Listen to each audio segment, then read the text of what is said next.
جحا بزاف ذا مزيان ولا شوي ضبرن في الليل جحا بزاف ذا مزيان ولا شوي ضبرن في الليل ديت مورا قروغ المحانة موجين بلا الوالي ديت مورا قروغ المحانة موجين بلا الوالي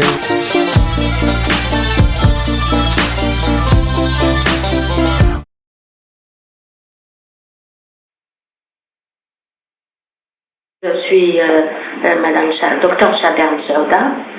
Je suis actuellement retraitée et j'ai travaillé très longtemps dans l'administration, aux affaires sociales, à la santé, au ministère de la Santé.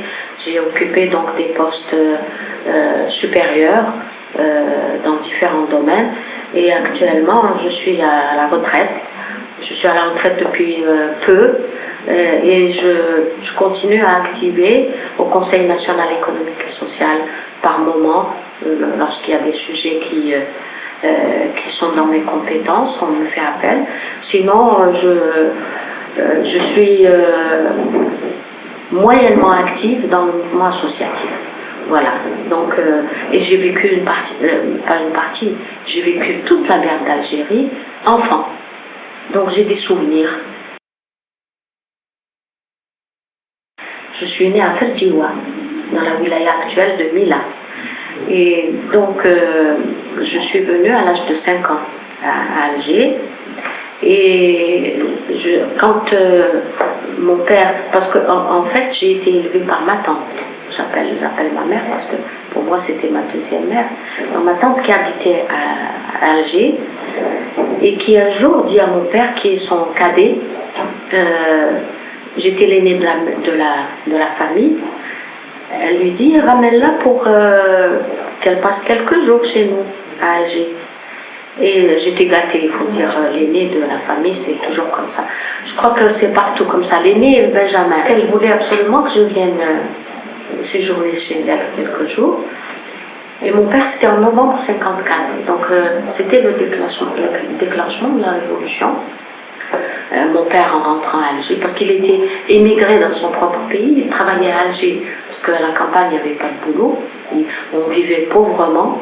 Je me souviens que dans les moments d'hiver, et il neigeait tous les hivers dans la montagne où j'habitais, tous les hivers, eh bien nous étions légèrement vêtus, nous étions pauvres, nous étions légèrement vêtus, et mes souvenirs sont ineffaçables de ce point de vue-là. Et nous sortions pieds nus dans la neige. Donc nous vivions très pauvrement. Bon, ça c'était connu. Et donc mon père rentre à la maison et dit à ma mère, voilà, sa tante demande à ce qu'elle vienne chez elle. Bon, ma mère n'était pas tellement d'accord, mais le mari a décidé, donc elle applique. Donc, mon père m'emmène à Ferjiwa pour prendre le car ou le taxi ou ce qu'il peut trouver comme moyen de locomotion pour m'emmener sur Alger. Et j'ai des souvenirs un peu vagues, mais ils sont toujours présents. Il y avait plein de militaires dans la petite ville de Ferjiwa. C'était un petit village à l'époque. Maintenant, c'est une grande ville. Il y avait plein de militaires et je me souviens des chars. Les chars qui prenaient position dans la ville. C'était le novembre 1954. Donc, c'est à ce moment-là que moi, je viens sur Alger. Et puis, je suis restée. Il y avait beaucoup d'immigrés européens, pas seulement les Français, je crois qu'il y en avait un ou deux, une famille ou deux, mais des Maltais, des Espagnols, des Italiens, c'était dans ce quartier qui était cosmopolite. Il y avait pas mal d'Algériens qui vivaient là-bas, donc nous vivions en bonne intelligence, parce que c'était des petits qui vivaient là-bas, sauf deux militaires, deux officiers. Bon, nous n'avions pas tellement de relations avec eux, sauf les enfants. Moi, j'avais une copine qui était la fille du colonel là, de l'armée, venait chez moi, j'allais chez elle. Mais sinon, les seuls mélanges qu'il y avait, c'est avec les gens du peuple. La France coloniale a coupé les liens entre les Algériens et les Juifs le jour où elle a décidé d'octroyer la nationalité française aux Juifs et pas aux Algériens. Le décret Crémieux a cassé la bonne entente qu'il y avait entre les Algériens et les Juifs. Et c'est pour cela que les Juifs, ensuite, sont partis après l'indépendance. Ils sont partis avec les Français parce qu'il n'y avait plus cette relation de confiance entre nous. Et donc, ils ne sont pas restés. Il y en a quelques-uns, mais c'est loin de toute la masse qui était ici. C'est vraiment autre chose. Il y en a quelques-uns qui sont restés dans les quartiers où ils vivaient, donc dans les quartiers arabes, comme on dit, comme disent Ils vivaient dans les quartiers arabes. Ils s'habillaient presque de la même façon, ils mangeaient comme nous, etc. Donc, mais ça a été cassé, cette bonne entente. Donc, voilà. Durant la bataille d'Alger, c'était les paras. Et avant, c'était les bérets rouges. Je me rappelle les bérets rouges qui venaient dans le quartier pour... alors, les bérets rouges venaient surtout dans la journée. Et ils essayaient d'amadouer les enfants. Ça a été une action psychologique. Et nos parents, bon, ils étaient branchés de toute façon sur le FLN, Saut Arabe, la radio du FLN et tout ça. On leur a dit attention, il ne faut pas laisser les enfants jouer avec les militaires français. Donc nos parents, qu'est-ce qu'ils nous ont dit? Plus tard, on s'est rendu compte que ce n'était pas vrai, mais il fallait nous dire ça pour que nous réagissions. Et ils nous ont dit, parce que les bérets rouges venaient, ils essayaient de nous donner des bonbons. Nos parents nous ont dit, il ne faut pas manger les bonbons des militaires français, parce qu'ils sont empoisonnés, vous risquez de mourir. Alors vous refusez les bonbons, ça je me souviens. Et puis les paras, qui venaient toutes les nuits, alors et avec leurs rangers, ça je me souviens aussi, ils frappaient aux portes. Et si vous avez l'outrecuidance de ne pas ouvrir tout de suite, ils vous cassaient la porte. Donc, alors qu'ils venaient, ils rentraient dans les maisons. Nous avions des petits appartements, c'était tout petit. Je sais que nous étions dans un 2 pièces. On n'avait pas de lit, il n'y avait pas de place pour mettre des lits. Donc nous dormions sur le sol, des petits matelas ou des petites couvertures. Et puis, je me souviens quand les paras venaient, alors ils enlevaient la couverture, le haïk, parce que c'était le haïk en laine que faisaient les paysans. Voilà. Ils enlevaient comme ça et ils regardaient, ils nous réveillaient chaque fois en sursaut, les enfants. Il y a des félagas, Ouais. Ça, je me souviens. C'est la seule parole qu'il disait. Il regardait, bon, il n'y a rien du tout, il repartait. Ça, c'est durant la bataille d'Alger. Youyou répondait aussi aux assassinats. C'est-à-dire, dès qu'un Algérien était tué, pour nous, c'était quelqu'un qui est mort pour l'Algérie. Donc, c'est un martyr. Les femmes accompagnaient avec les c'est-à-dire c'était un héros. Donc on est content de célébrer cette mort parce qu'on considérait que c'était un héros, c'est un shahid. Le 11 décembre 60, je me rappelle juste que dans le quartier, d'ailleurs comme je vous ai dit pour mon père aussi, dans le quartier, tout le monde affluait, descendait sur Bab el Oued.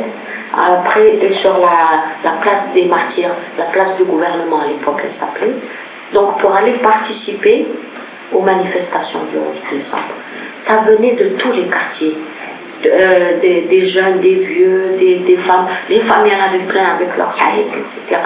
Donc, bon, peu d'enfants, mais surtout des femmes et des hommes et des vieux. Donc c'est ça dont je me rappelle, c'est toute la masse des Algériens qui allaient participer à la manifestation, qui se regroupaient dans les quartiers et qui allaient sans peur dans les quartiers européens. C'est à peu près ce que je me rappelle du 11 décembre, c'est-à-dire vraiment une effervescence du peuple. Nous, les enfants, on voulait assister. Mais les parents nous renvoyaient à la maison. C'est des choses qui nous sont restées. C'est vrai que les yo-yo, nous, ça faisait partie, c'était une arme de lutte. Depuis le début de la guerre de libération, elles ont participé aux soins. Elles ont participé aux soins. Elles ont participé aux soins. Elles ont participé au ravitaillement, en quelque sorte, des djounoud, des moudjahidines. Elles leur préparaient à manger, ils emportaient avec eux un tas de choses, etc. Et puis pour ces grandes manifestations, non seulement elles participaient à fond, elles étaient dans les manifestations. Vous savez, le haïk, le voile de l'époque blanc, c'était sacré pour une femme chez nous. Mais arriver dans une manifestation à enlever le voile en signe de « je veux la liberté », c'était quelque chose pour ces femmes. Et bien elles enlevaient leur voile quand elles faisaient cette manifestation. Et elles participaient au même titre que les hommes. Et puis, c'est vrai, c'est elles qui confectionnaient les drapeaux qui étaient déployés le jour de la manifestation. C'était les femmes, secrètement, sans que personne ne sache. Même les enfants à la maison n'étaient pas au courant. On le faisait de façon secrète. Parce que sinon, il y avait la répression qui pouvait s'abattre. Et elle participait. Alors, je ne sais pas si vous savez, mais dans la culture musulmane, les femmes ne vont pas au cimetière le jour de l'enterrement. Elles sont à la maison, elles reçoivent, comment dire, elles partagent le deuil, etc., etc. Mais elles ne vont pas au cimetière, c'est les hommes qui vont au cimetière. Eh bien, durant la guerre de libération et durant ces manifestations, lorsqu'il y a des morts, eh bien, l'enterrement se faisait avec les hommes et les femmes. Les femmes allaient au cimetière, au même titre que les hommes. C'était un signe de « je veux l'égalité de l'homme ». Symboliquement, c'est ce que ça voulait dire. Je me rappelle d'une voisine, elle est morte maintenant, qui avait 2 enfants qui étaient déjà au maquis, qui étaient au FLN. Et donc, Khalti-Khera, on s'en souvient tous, c'est une héroïne. Pour nous, c'était une héroïne, parce que nous étions dehors, les voisins. Les parents sont venus chercher son fils, un de ses fils. Et alors, elle les a empêchés d'entrer à la maison. Elle s'est mise debout, ça je m'en rappelle très bien, elle s'est mise debout, elle a fait comme ça, elle leur a dit « Qu'est-ce que vous voulez ? Qu'est-ce que vous voulez ?» Ensuite, ils lui ont donné le nom de son fils.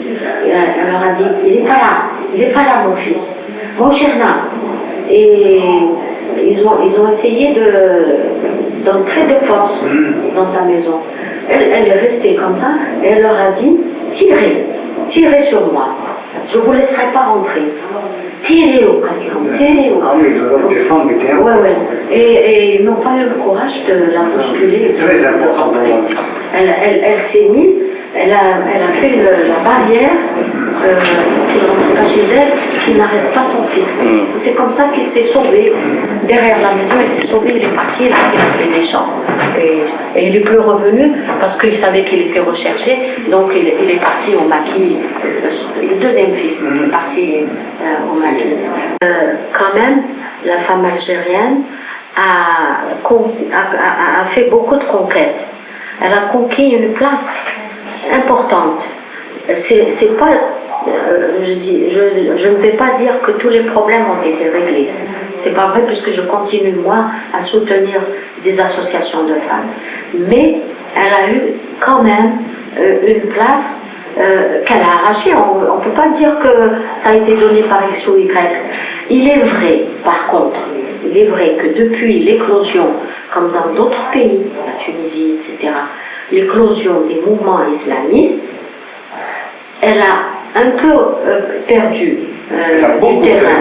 Elle a un peu perdu du terrain, mais elle a conquis quand même une place importante.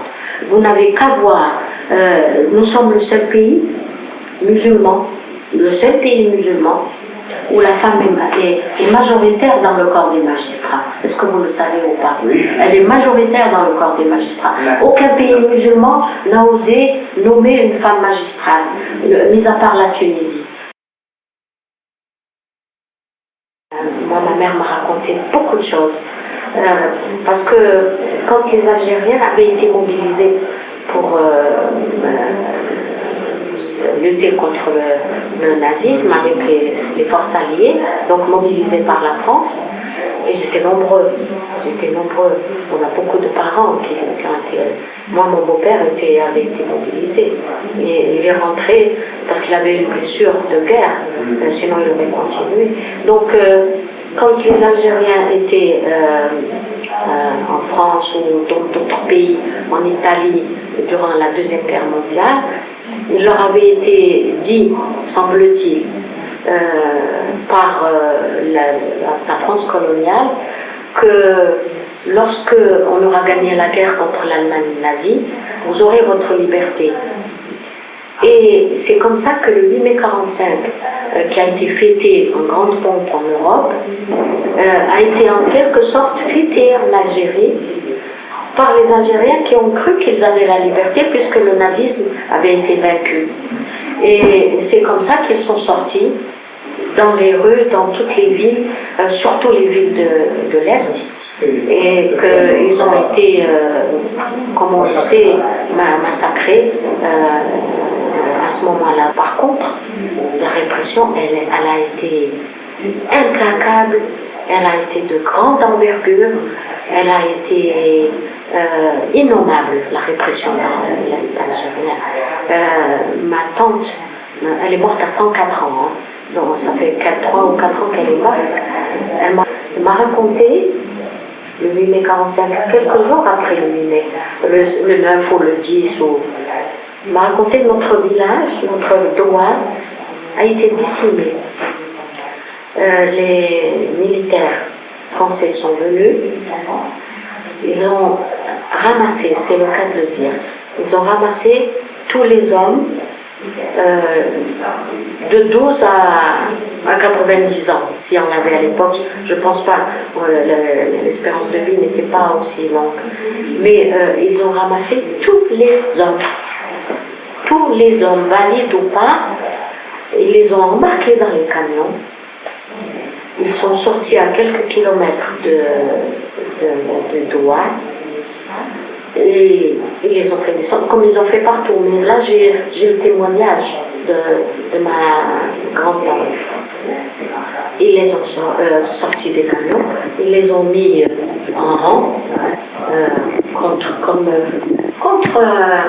un mur, et ils les ont arrosés. Ils les ont tués, tous, sauf un. Pourquoi ?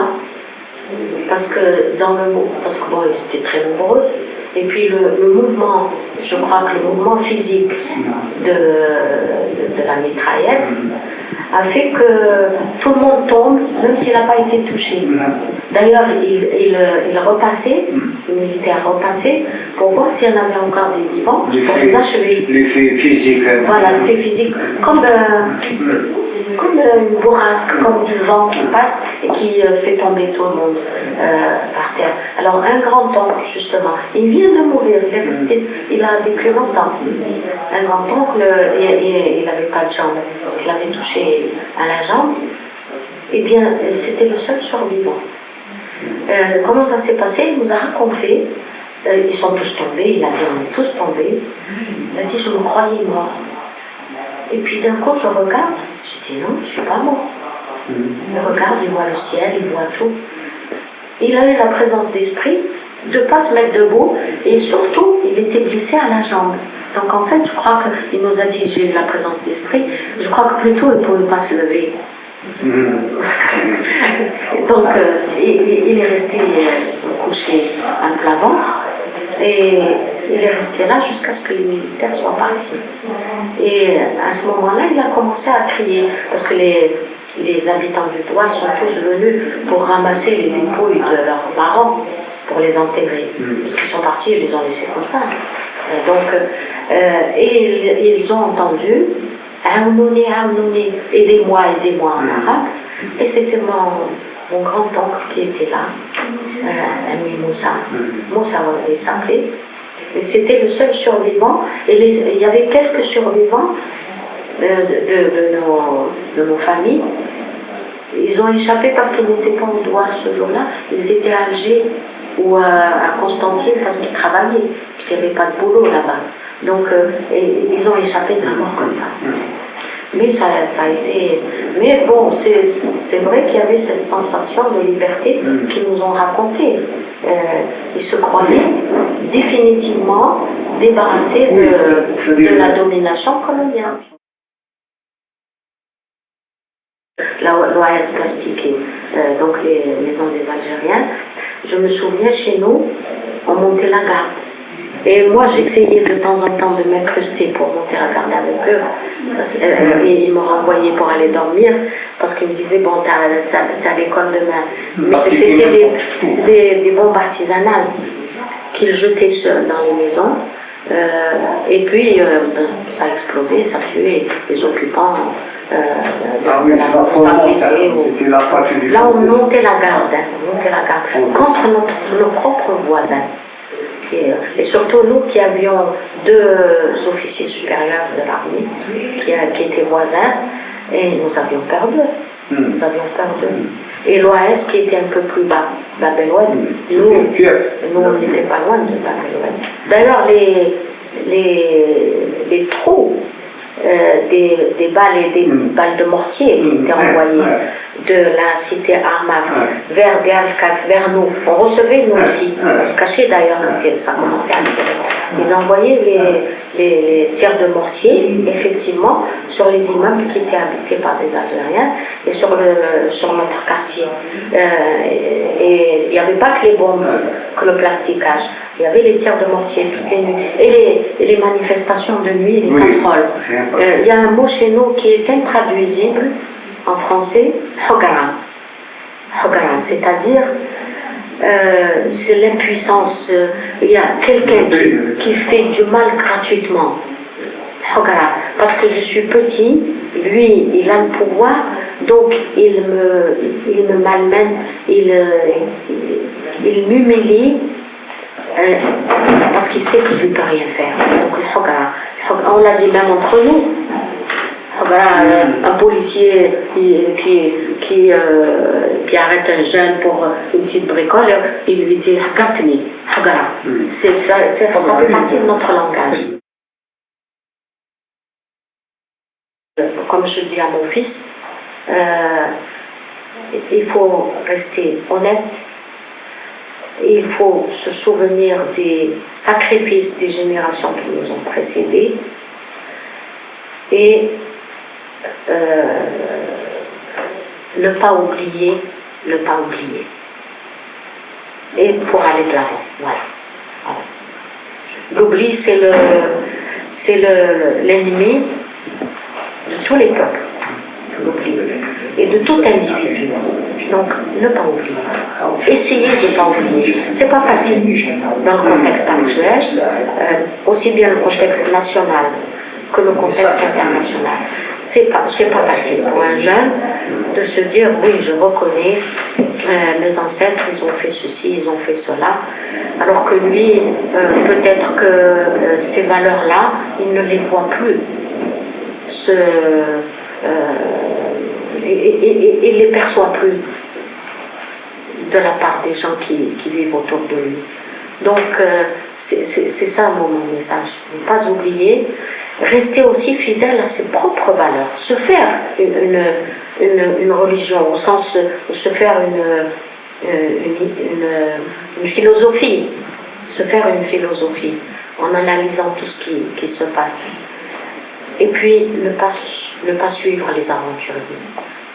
ne pas suivre les aventuriers, malgré leur beau langage. Voilà.